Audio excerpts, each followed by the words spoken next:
to opening reception of our summer exhibitions. We've got 5 exhibitions opening this evening, but we're going to speak a little bit about this exhibition here in the Gamble Gallery right now, Materiality. And we're going to speak with 2 artists who created work around us here, Jim Gigurtsis and Mike Cannata. Jim's paintings you'll see on the walls, of course, and Mike's works, ceramic pieces here in the middle. We're going to ask them a few questions, and we may have time to get questions from you guys in the audience, anything that you might be curious about their work. We're going to get to know them a little bit more here. So I want to ask you guys first, for both of you, one reason why I paired both of you together is because the materials that you work with are really important to your work. So Jim, of course, oil paint, and Mike, the ceramics here specifically. I want to ask, how did each of you make it to your material that you work with respectively? How did you make it to oil paint and Mike to ceramics? So, interesting question, because right at the beginning of this, I was using watercolor. And frustration of trying to manage the watercolors is too much. Then moved into gouache, and somehow I did a portrait. I'm using words. Something about words. And that was it basically. The smell, the materiality of the paint, the fact that I could move it around, it just made a difference. That's why I started using words, and I have stayed with words. Okay. So the materiality of oil paint, the smell, the fact that I can manipulate it days after I put it down, something that nothing else comes close. And that's why I stuck with oils. Yeah. And Mike, with the ceramics. Yeah, I mean, I feel like ceramics is sort of my base, right? Like I started with ceramics. It's the thing I've worked with the longest. It was a thing that I really, in like, 12 years ago in high school or something, I like fell in love with this thing, and it was the thing I could speak the best with. And then, I've been doing a lot with paint, specifically the past like 2 years and things. But then, it's the liquid consistency of paint and how that sort of can then become like an aspect of ceramics, and then translating these sort of liquid liquid consistencies, different consistencies, some of which I learned from ceramics, but then I take it back to paint, and then a lot of the time I take what I learned from paint, bring it back to ceramics again. And so, I don't know, I think everything, all my materials then become kind of my base material, which is like ceramics and stuff. Yeah, and it's one of the reasons why I paired you 2 together, because your ceramics work feels painterly in its own way. And Jim, your work is of course, incredible in the paint. So Mike, your work with ceramics, it's large, and this isn't even the largest you've worked. And every time I've spoken to people about it, or they've seen it, people I know, it's hard to create work that's this big. It's hard just moving it onto the pedestal. Some of these pieces are really heavy. So with it being so difficult, why do you stick to it? That's a good question. Yeah, I mean, there's something I think about the physical touch of like ceramics. There's an earthliness to it, right? You're literally like sculpting with, with dirt, really, at its most simple. And it's one of these materials you're really touching with your hands. To a lot of things you have some kind of barrier. You have like a brush, you have something else, and I think there's something of a closeness to it. And then it's animated. It's already animated by like the material itself. It just animates itself. And so I like that. You know what I mean? I like kind of a whimsical drawing, but then turn into ceramics, and it lends itself to the animation, I guess. Yeah. And Jim, I wanted to ask you about your paintings, and specifically your portraits. So I've known your work for a good while now, and sometimes it almost feels like when you're working your portraits, not necessarily the ones here, but when you're working your portraits, it almost feels like you're trying to capture not only the way someone looks, but their essence in the fewest number of brush strokes. So oftentimes you have this incredible efficiency when it comes to the portraits. And other times it feels like it's on its way to being complete, or you purposely left it incomplete or in its making. I was wondering if you can tell me a little bit about how that relates to your subjects, to the people that sit for you. Yes. Before I do that, just very quickly, the portraits and the work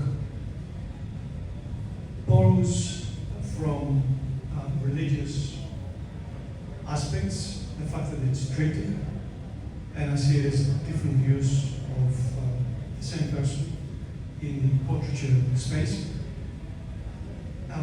What I try and capture is the essence of the person, as you said. What do they feel, the feelings inside them? I don't believe that a realistic portrait of you does you any justice, because it's a very fixed perspective. I try to capture how you feel, the things that you can't say, the things that you don't say. And in the process, what I'm after is the moment in my painting a portrait or a study, because it's a study, I can't say it's a portrait. My study is never finished, and that's why I might have the same study of the person again and again and again. And I try and capture the moment that what I call the ambush. Because when I look at the face, I look at the study, and it just makes me stop. And the thing that I can say to that is at that point I stop. I don't have to complete it. I don't have to finish it. It is the fact that it makes me have an effect, that it makes me stop what I'm doing. And so you did a triptych of me. Yes. And I say this, hanging it was almost uncomfortable. And I realized, I sat with it for a while thinking why, and the reason why it was a little bit uncomfortable is because we've known each other for so long before you painted it. And I wonder if that's what all these other paintings are kind of giving me also. Well, what I am trying to capture is the essence of the person in a space where we coexisted for some time. And we've been together in coffees, drinks, talks. So in that process, I learn about you more and more. So obviously my work is influenced by that knowledge. It is uncomfortable, but it is what you are. Yeah. And to me, it reminds me of, kind of points to Jason's exhibition of the idea of seeing people and feeling seen in maybe affirming ways or ways that make you uncomfortable. Mike, I wanted to ask you about your process, specifically when it comes to ceramics. What does your process look like? How much of it is intuitive and kind of going with the flow, and how much of it do you plan out ahead of time? Yeah, the balance of that is, it's always the thing to figure out, right? Because it is sort of like translating like this idea in your head, and then translating that to paper, and then translating that again to clay again. And that's sort of been the thing specifically with these, right? I use very quick materials. I'll use like crayons and things that are like, they're colorful, they're loose, and they give that kind of playful thing, and that's normally how I'll make like the plan for a lot of these. And then planning it, they're two-dimensional, so they don't exist the same way, right? They exist, kind of the same shape, but really like the dimension of going forward, background, or forward, backward is like, that's what you figure out as you make it and stuff, and the glazes, the shininess, and so anyway, there's sort of like that's sort of the amount of planning I like to put into it, just those quick drawings, look at it, have it on the wall, kind of figure out the scale and stuff, and then it's like spontaneity of marks on top of it. Yeah. Because the work looks very playful at times, mix of textures, colors. And so it feels like a lot can be very intuitive, but there are parts that as I'm placing it on the pencil, I realize you probably have to worry about which parts are bearing the most amount of weight, how the weight is distributed so it stands in the way that you need it to. Right. So I imagine some of it is a lot more considered than maybe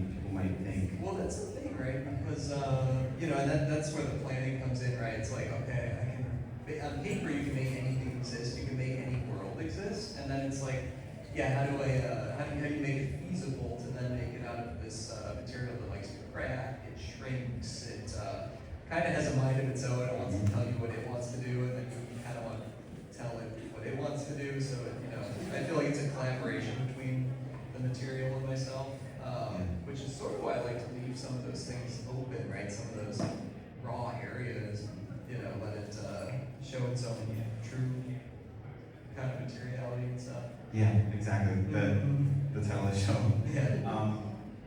Jim, I want to ask you a bit about one of your specific influences or artists that you reference, Francis Bacon.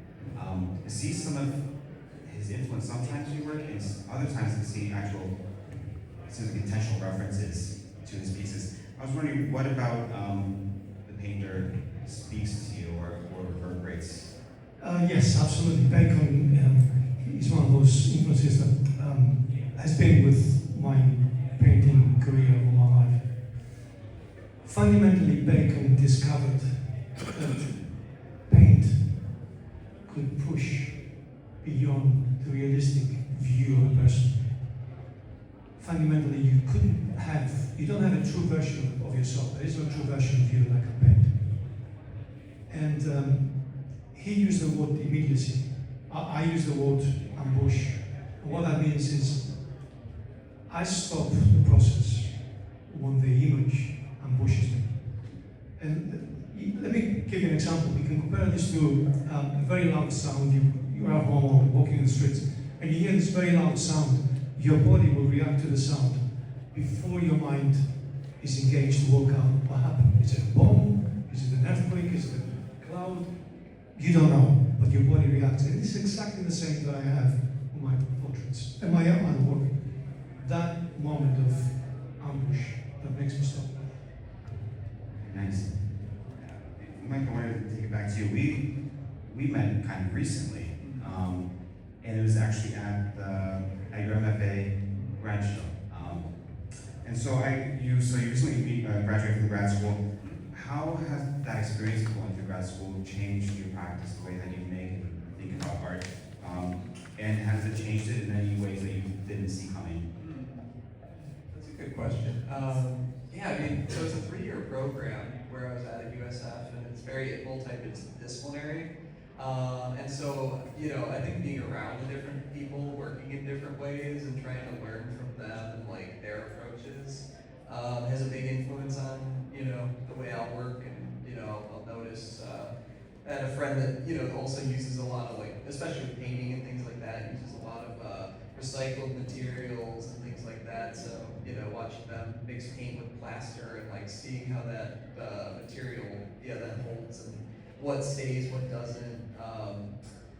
The shows, the people that you meet and that you work with, right? Kind of definitely have an influence on how you think and things like that. Yeah. So I know grad school is not for every artist, of course, and I say at times I like to suggest grad school to artists that need to be disagreed with sometimes. Do you feel like you got a bit of unexpected pushback from some of your instructors? Or was that process difficult at times? I hear a lot about grad school making people cry pretty often. Well, they definitely will tell you what, they're not going to lie to you, they're going to tell you what's on their mind completely. And so, when you have, for a critique, it's 15, 20 people, so you're going to get a very literal, very to the point kind of thing. And, I think the pushback is good. It's kind of choosing what you're going to go with and what you're going to leave behind and stuff. And kind of you look for your mentors who do want to push you. And then, it's what do you, it sort of, for me, it was what do I want to defend and what will I let go, right? Because some things you want to be oh, okay, this is something that's very important. This is who I am. This is my art. And then some of it's okay, I can rethink about this, right? I can really evaluate what I'm doing, what I'm saying, how I say that, and how it gets across to people. So, deciding what that is, I think, is the thing. But when there's 30 people telling you, then you're gonna have a lot to think about, right? Which is kind of the cool thing about grad school. Yeah. And so, kind of in that same vein, I'm sure every artist, or maybe most, feel this way, that saying that everyone is a critic. We often get, as artists, people that are eager to tell us what they think about art. So we're a very visual culture. How do you guys take advice and criticism? Do you find it to be helpful? And how do you keep it from kind of derailing you emotionally at times when it's a little bit more harsh? Well, to start off with, it bothered me quite a bit. I didn't like criticism. But then, the more you do, the more you produce, you learn to listen, but don't pay attention to it. Because at the end of the day, what guides you is the way you feel. What makes you is your passion and your experiences that makes what you do. Whether it's a painting, whether it is your work. So that's the way. That's my answer to that. Yeah, I agree. It's like the passion, right? It's like following your passion and knowing what that is and what drives you, and being motivated by what drives you. And yeah, I mean, you should hear everything, right? But yeah, you can't really listen to everything because there's too many things going in different directions. So yeah. I kind of like that, to hear everything, but don't listen to everything. So I'm going to warn you, I'm going to ask you guys about this exhibition, your thoughts on it. I tortured myself about this exhibition for a very long time because I knew I wanted to work with Jim, and I knew I wanted a ceramic artist to pair with me, and I had a very specific artist in mind, and I could not find who that is. And so finally, my intern actually suggested we go to Art House, and that's how I found your work. And so the pairing to me feels like there's a lot of push and pull. There's a lot of things that are complementary that attract them, and there's a lot of things that are very different that push the art against each other too. How do you feel about the pairing? Was it jarring to you, or do some parts of it feel natural? What did you think when you first saw it? Well, I must admit that I didn't know Mike's work before this exhibition. The stuff that I saw on the web. Exactly. It actually has a lot of areas which the two work together, because the process of leaving things unfinished, if I can use that expression, it speaks to me, because as a civilization, as a world, we tend to like things that look finished, and yet a lot of the beauty is underneath. And I think that's why I like this work, because it fits in very well with my style. Yeah, that's a good take on it too. It's like not to overwork it, right? To leave sort of spaces for people to sort of take in all the most important, but not every inch of it has to be so much content. Yeah, I mean, the thickness of material that you actually have that Francis is making kind of effect, I think, is really interesting. And I think there's like that similarity of, texture, right? Kind of texture through material that, it's kind of visceral, and it's got something that, you're not getting that on the screen, you're not getting that through social media. I feel like that's something you really have to have in person, and there's something about physical art and material that, is, I think, pretty powerful. And I think that's like a really, kind of similarity. Yeah, I think kind of to what both of you guys were saying, especially with AI, people have been looking for human touch a lot, or consciously or unconsciously, people have been attracted to where they see human fingers have been, I think. And that's something I really appreciate about both of your work. So I appreciate the trust you put in me to put you guys together, even though you haven't met each other before. Very pleased with the exhibition. I wanted to open it up to the audience for any questions that you might have. We have a bit of time for questions from you all, if you have any, for either or both of the artists. Oh, go ahead. I have two, actually. The texture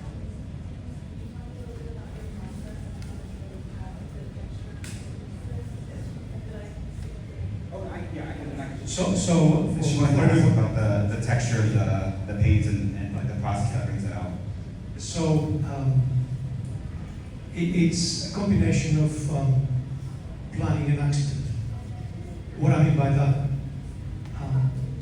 I don't have, when I look at the large triptychs, but the same rule applies to the portraits, I tend to put paint different places without a plan of how the paint is going to sit.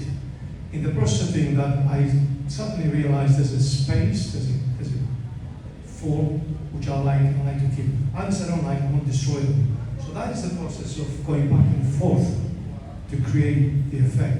Now, because the paint is layered on top of the layers below, you're creating this impasto. But I don't blend. And that's a very point about the work I do. I do what's called optical blending. So basically, I expect you from a distance to see the blending, but when you go close enough, it looks abstract. There's nothing there blending. Does that answer your question? Absolutely. The second one I had is like a little cloudway something. Yeah.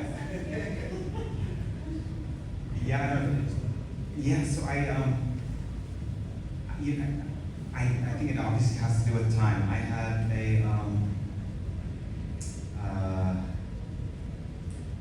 I think very concerned about time. Sometimes in some good ways, and sometimes in some bad ways. And I think part of being a curator is part of that too. I plan about 2 years ahead of time for the exhibitions, and I'm always thinking about exhibitions coming and going. And then it extends to ideas of mortality. I think Jim and I used to get together every Monday morning for coffee, and I think he was that too. The next set of exhibitions in the fall time will kind of explore that also. It's an exhibition series I've been wanting to do for about 11 years now that explore death and the way we mourn our dead loved ones. So I can see why kind of an obsession with time showed up in the portraits. And it's part of the reason why I felt a little bit vulnerable putting those up too. Yeah. Any other questions for the audience?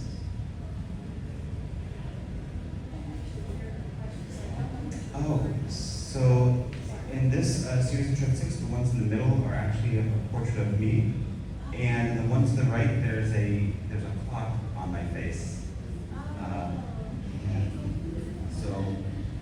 Yeah, kind of referring to my thoughts on time. Go ahead. I'm seeing a lot of other artist tags in here besides mine, which is great, so hopefully they'll get something out of this as well. What advice do you have for younger artists, beginner artists who are looking to move into the emerging space?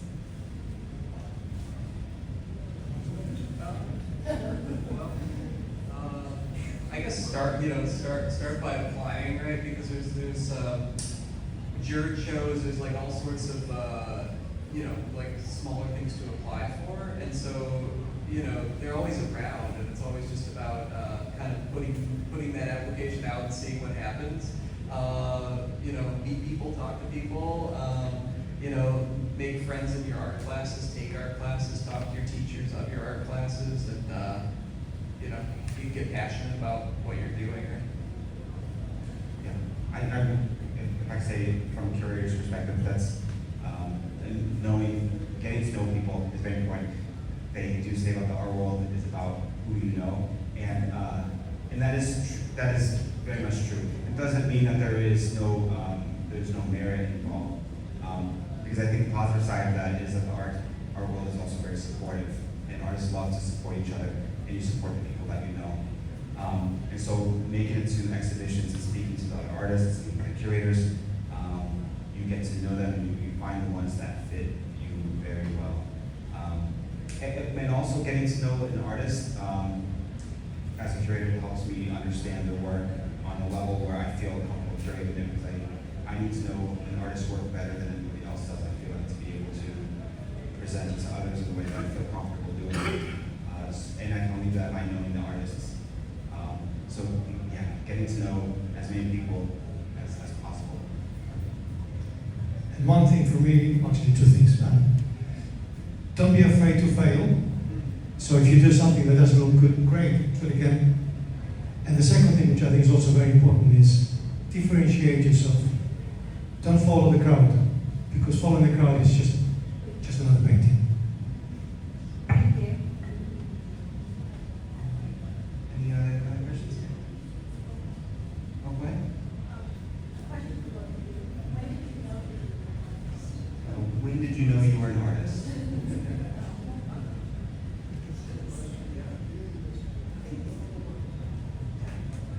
Probably around my sophomore year of high school, I was like, this is what I'm going to do, and this is what I'm going to pursue, and one way or another, I'll find a way to do it. But yeah, I don't know. It's very abstract at that point, I guess. You're like, you don't really know what that means at that point. But you're like, I'm just going to pursue that. But yeah, somewhere around there. Yeah. It's a good question, but I don't think I'm an artist. Sorry, I don't mean to be. I don't see myself as an artist. I don't know what an artist is. For me, this is passion. This is what I love doing. Yeah. Sorry. Define what an artist is. Sorry. Sure. You should define what an artist is. Yeah. It's an artist that has the ability to see things that we never see. I think everybody has the ability to see things in their own way. What is stopping us from expressing it is because we were told from a young age, don't do this. And basically all your creativity is taken out because you need to have a job. And fundamentally, I wasn't an artist all my life. I became an artist 20 years ago because I decided to do something different. So if you love expressing yourself, go for it. I think that might be where we wrap it up. We're going to be announcing our winners for our Call to Artists pretty soon, so we're going to give you time to hang out, get some food and drinks before we do that, sometime between 7:15 and 7:30. But I wanted to thank all of you for joining us in here for this Q&A and joining us for this 5-year exhibition.